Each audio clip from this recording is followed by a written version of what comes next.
Check out ARM, my 4.0 guys, because they have an intake that they just came out with that actually looks really good. I'm gonna pop this up on the screen. I think that will do. It'll sit nice under the hood. I definitely liked it.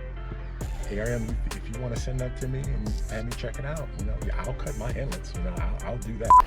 What it is, what it do? Welcome back to the vlog. Welcome back to the channel. It's your boy Obi here. So, wait, I just realized that I have 3 different shades of camo on. I have my green camo, which is woodland. Then I have my white snow camo, and then I got gray camo pants.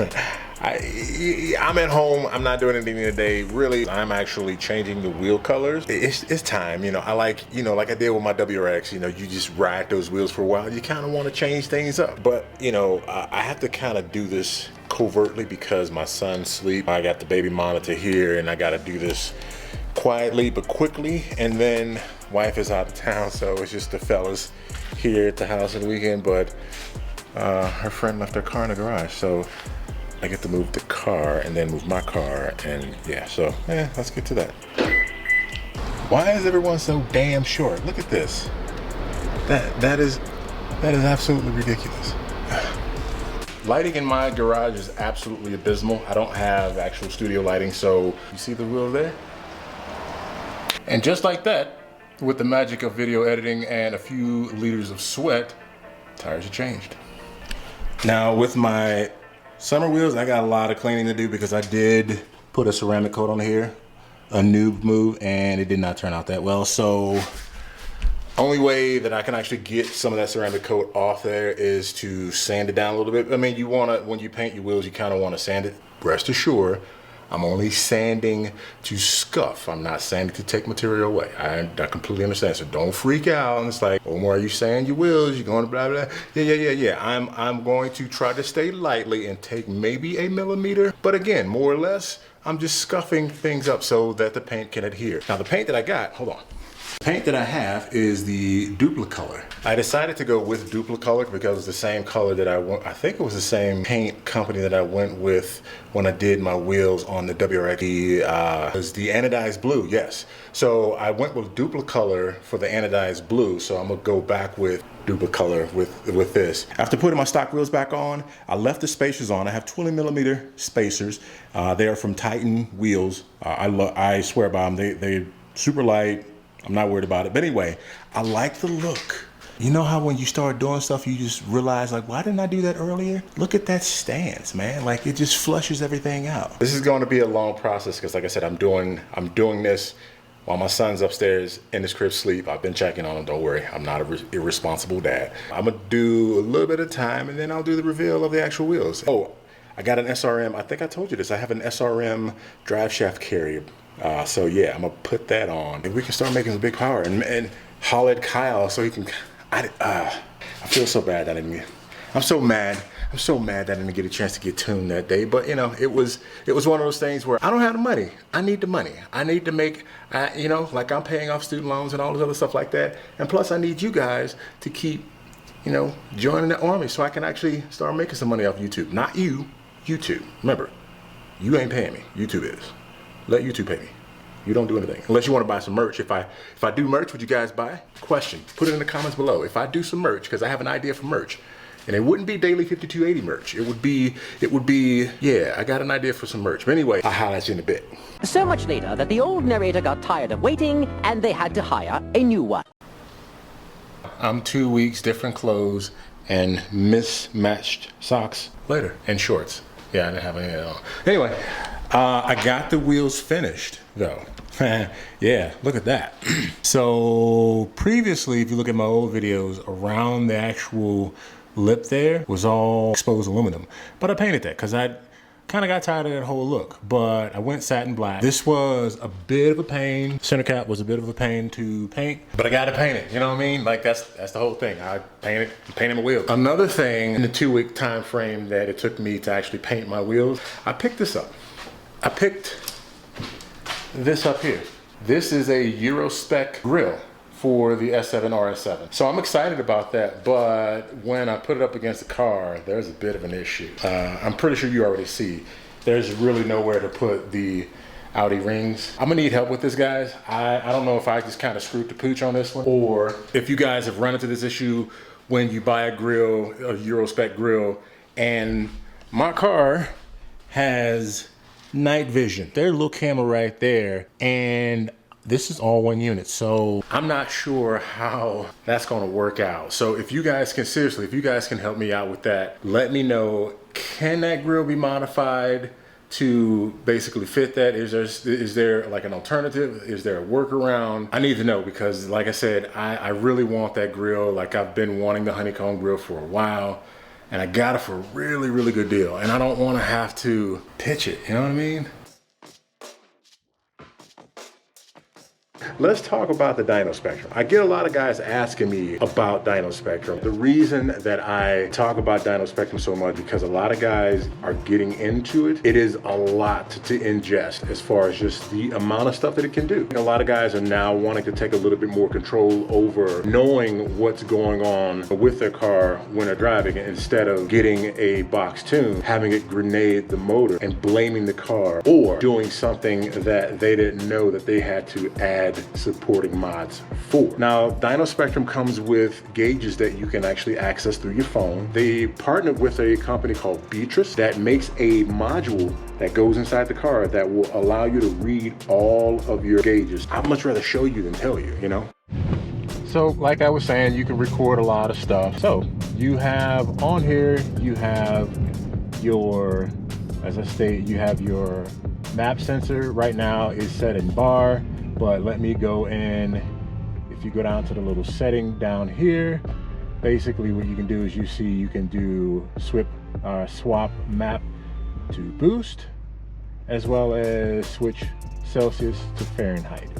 And then all you have to do is just hit save and reload. What it'll do is it'll reboot itself, and you go back into the whole gauge, and then now everything is set at boost pressure. So again, you have your boost pressure,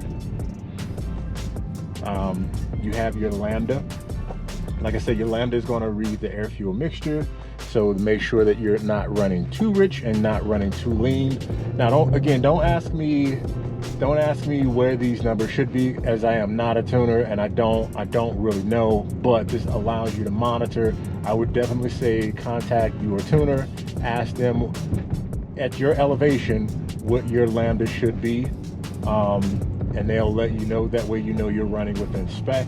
But you see your low fuel pressure pump, its duty cycle, or its how many CFH is flowing, as well as a high pressure fuel pump on the right hand side, and then you see your wastegate duty cycle.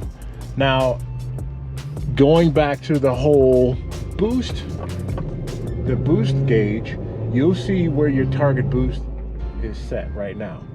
And right now, and I'll make this a little bigger, I made it a little bigger.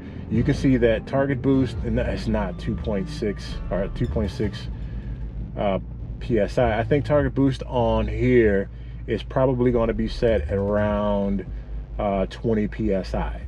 The only reason you won't hit your target boost is if right down here where you see air and a little thermometer, if your intake temps are too high, anything above, I think on a Dyno Sectrum, anything above 160 degrees Fahrenheit, it's going to start pulling timing. And you'll know if it's pulling timing because all you have to do is shrink this back down. You'll see where it says ignition. That's basically letting you know what your ignition timing is. Now, if again you're running, if your intake temps are too hot, what you'll see is a negative. Right now it's pulling a little timing. I mean, that's normal. You'll see where it says minus. You see it says minus 3.8. That's once you actually get on the accelerator, you see right now I'm positive, so it's advancing the engine timing because my air intake temps is well below that 160 degrees, so that's still cold. It's close to ambient. Typically your intake temps are going to be about 20 to 30 degrees above ambient, unless you have a stellar cooling system like an air-to-air or a divorced heat exchange, or divorced heat exchanger system, or water-to-air system, bigger air-to-water intercooler.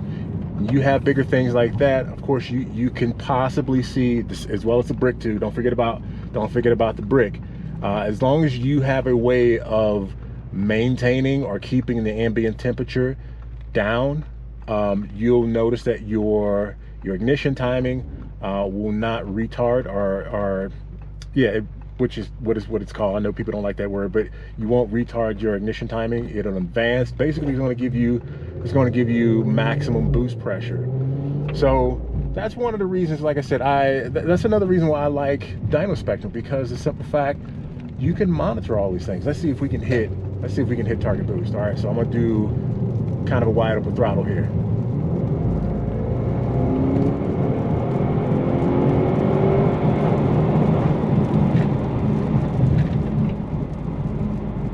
So I was able to get 19 PSI, and well, I'm not even in sport mode, but yeah, I was able to get 19 PSI out of that.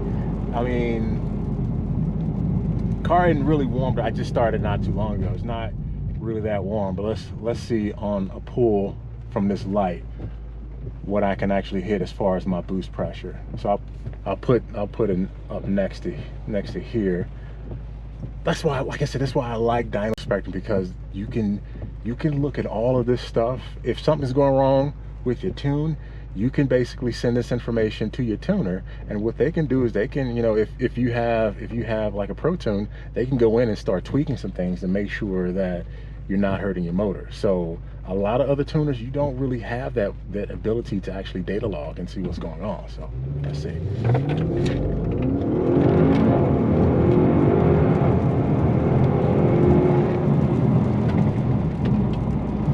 So I hit 23 PSI.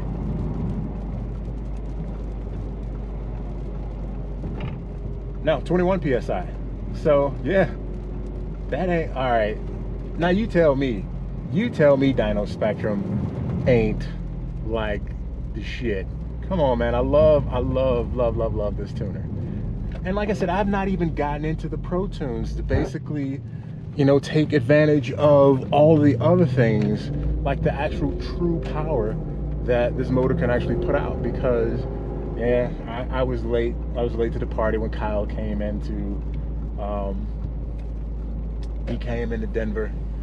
You know, he tuned, but it's all good. You know, I'm gonna hit up Kyle. Yeah, Kyle's gonna definitely tune. I'm gonna get it Kyle tuned. I got an update on the SQ5. They finally got information back from Boosted Euro. They were waiting on the Otis system, and they finally got this information back from Boosted Euro to try to get everything to communicate. When you do a one-off swap like that, SQ5 with a 4.0, I mean, you're gonna run into issues. I genuinely appreciate you coming and watching my videos, thumbing me up, you know, writing a comment, you know, engaging in conversations about the tune, engaging in conversations about your car. I genuinely love that, because that is a community that I'm trying to build. So, but anyway, as always, like, share, subscribe, turn on that notification bell so you know every time I upload a video. Check out my old videos. Holla at your boy, and let's meet up in person. Let's sit and chop it up. But until then, I'll holla at your next video.